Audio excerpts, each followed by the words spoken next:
작년에 제가 채널 A 신대동여 지도라는 그 프로가 있거든요. 거기에 MC를 맡았었는데 이번에 다시 합류하게 됐습니다. 그래서 지난 1월 날 찍었기 때문에 8월 9일 날 이 방송이 되거든요. 아침 7시 20분 채널 A 아침 7시 20분에 방송되는 프로니까요. 여러분 관심 가져주시기 바랍니다. 마늘은 첫 번째 효능입니다. 가장 많이 연구가 된 부분이 어떤 거냐면 고지혈증과 고혈압에 대한 그런 연구거든요. 그래서 실험에서도 고지혈증과 고혈압을 떨어뜨린다는 그 연구 논문들이 좀 많아요. 근데 이거와 관련해서 그 옛날 의서에 마늘을 설명하는 그 부분을 찾아보니까 좀 유사한 점이 나오거든요. 그게 뭐냐면 심통을 치료한다는 얘기예요. 심통. 그러니까 심장의 통증을 치료한다라고, 마늘이 심장의 통증을 치료한다 이렇게 나오는데, 고지혈증이 있고 혈압이 높다 이 정도 상태면 동맥경화증이 있을 거 아니에요.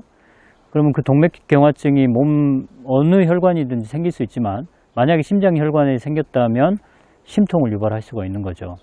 그래서 옛날 사람들이 이게 고지혈증이다, 뭐 동맥경화다 이런 용어를 쓰지는 않았지만 이 심통이라는 용어를 쓰면서 마늘이 콜레스테롤 수치를 낮춰줄 수 있고 동맥경화증을 완화시켜 줄 수 있고 또 혈압을 떨어뜨릴 수 있다, 이런 것들을 이제 간접적으로 알고 있었다고 할 수 있습니다. 그래서 여러분 마늘은 이런 질환들, 그러니까 고지혈증 또 고혈압 뭐 이런 질환이 있는 분들에게 상당히 도움이 되는 식재료라고 할 수 있습니다. 물론 약으로 따지면 이것보다는 제가 전에 이제 소개해드렸던 산사라는 약이 더 좋기는 합니다. 고지혈증을 떨어뜨리고 또 고혈압이나 당뇨까지, 그리고 제가 산사로 만든 환을 제가 한번 소개한 적이 있죠.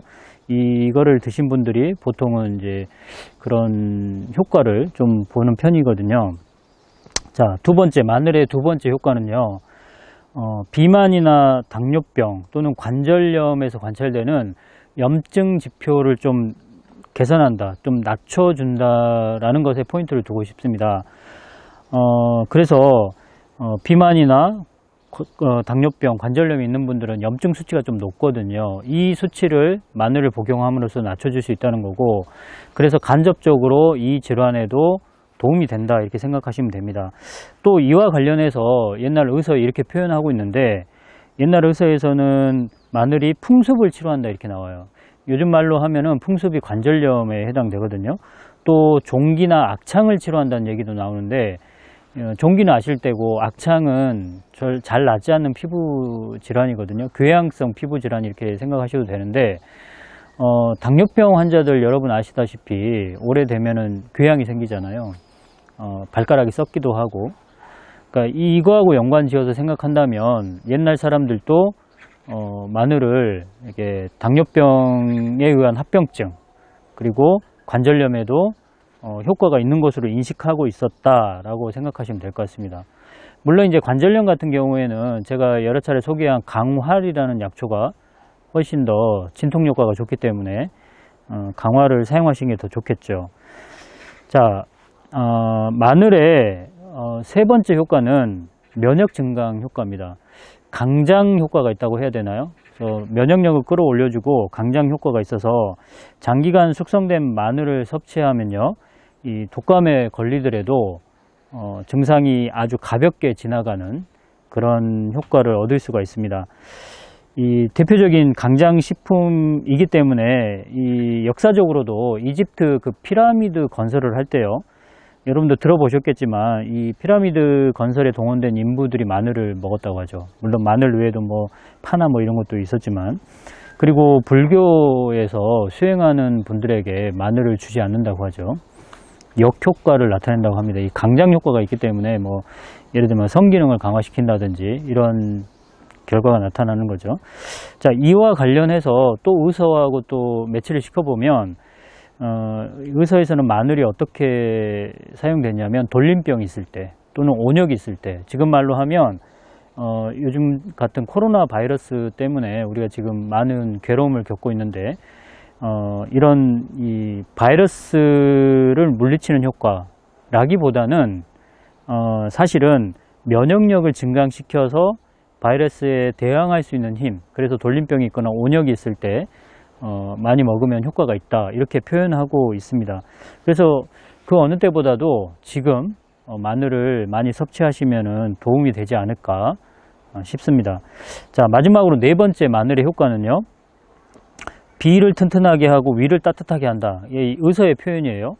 비위를 튼튼하게 하고 위장을 좋게 한다, 이런 뜻인데요. 그러니까 이 소화기 계통에 효과가 있다, 이런 뜻입니다. 그리고 광란으로, 그러니까 토하고 설사하고 이런 걸 광란이라고 하는데요. 광란으로 경련을 일으키는 경우에 마늘을 쓴다, 이렇게 되어 있습니다. 그러니까 마늘이 소화를 좀 돕는다, 뭐 이런 뜻으로 이 인식을 할 수가 있는데요. 저희 형이요, 저희 친형이 위염이 있거든요. 근데 병원에 가보면 내시경을 했을 때 이 위염 증상이 아주 심하지가 않습니다. 거의 뭐 그렇게 보이지 않을 정도로 아주 경한 염증이 있고, 그래서 그 상태로만 봐서는 심한 통증이 없을 것 같은데 본인은 심한 통증을 가지고 있어요. 속쓰림도 있고 통증도 있고. 그랬는데 제가 이 영상을 찍기 전에 이 얘기를 좀 나눴었는데요. 그 통증이 좀 개선되는 경우가 있대요. 어떤 경우냐면 마늘을 15분 정도 찐다고 합니다.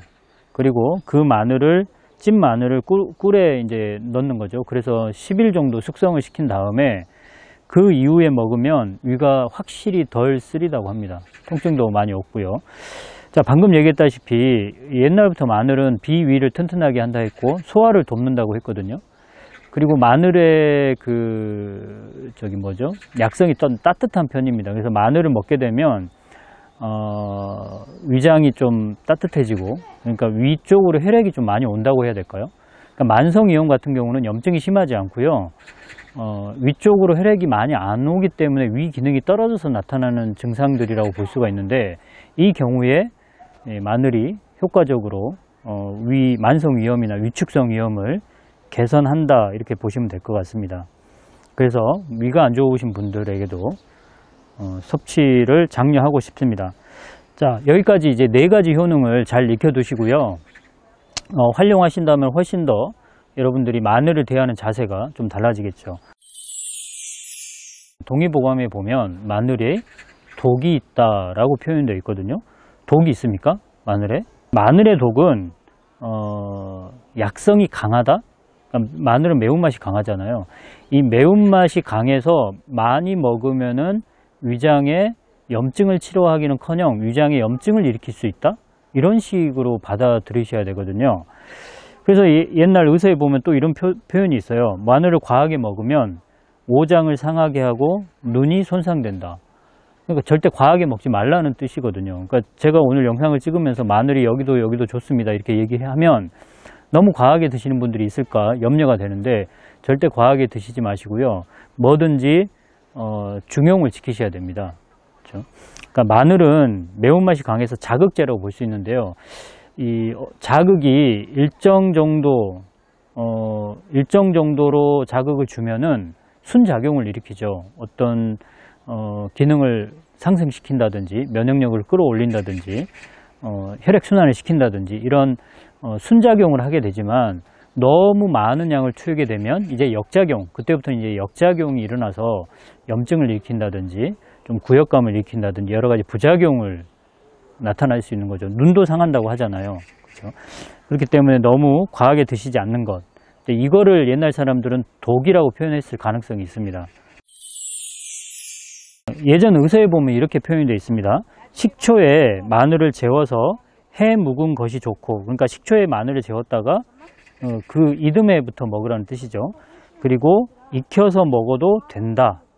자, 여러분, 첫 번째 식초에 마늘을 재워서 이듬해에 먹으라는 것은 마늘 장아찌를 얘기하는 거고요. 그리고 익혀서 먹어도 된다는, 요즘 말로 하면 구운 마늘을 뜻합니다. 자, 이렇게 해서 먹으면 여러분도 아시겠지만 마늘 장아찌 그렇게 맵지 않죠. 구운 마늘 절대 맵지 않습니다. 그러니까 너무 강한 자극을 주지 않으면서 마늘의 효과를 얻어야 된다는 이런 뜻으로 해석할 수 있거든요. 그러면서 만약 날로 먹거나 오래도록 먹으면 오장이 상한다, 뭐 이런 얘기가 있어요. 그러니까 여러분들 우리가 이제 고깃집 가면 마늘이 생으로 나오잖아요. 그 생으로 나오는 마늘을 너무 과하게 드시지 않기를 바랍니다.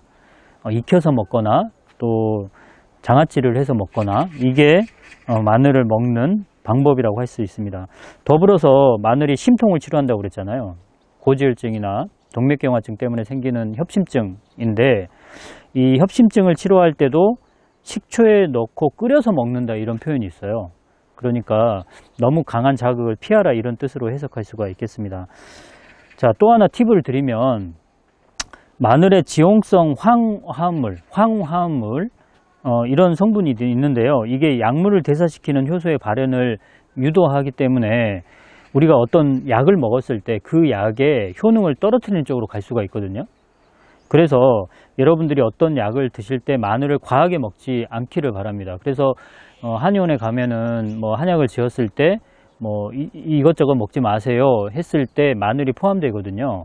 그 이유가 마늘이 너무 많이 먹으면 다른 의약품에 그게 양약이 됐던 한약이 됐던 간에 약효를 떨어뜨릴 가능성이 있습니다. 그래서 약을 드실 때는 너무 과하게 섭취하지 않는 것을 권합니다.